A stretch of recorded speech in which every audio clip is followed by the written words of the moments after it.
So guys, may RFI na tayo dito, baba, makina, naubusan ng oil.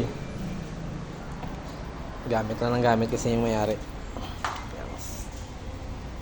Baba yan, baba makina.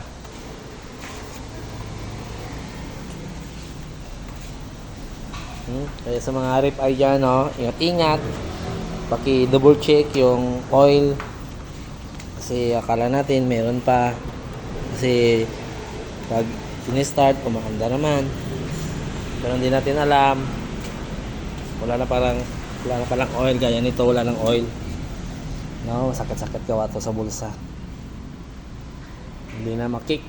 Tapos wala ng oil. Ay nako, gamit lang ng gamit yung may-ari. No, kaya sa mga iba dyan na hindi pa nasisiraan ng makina, madalas natin i-check yung engine, may oil ba o wala. Yan, ingat. Thank you.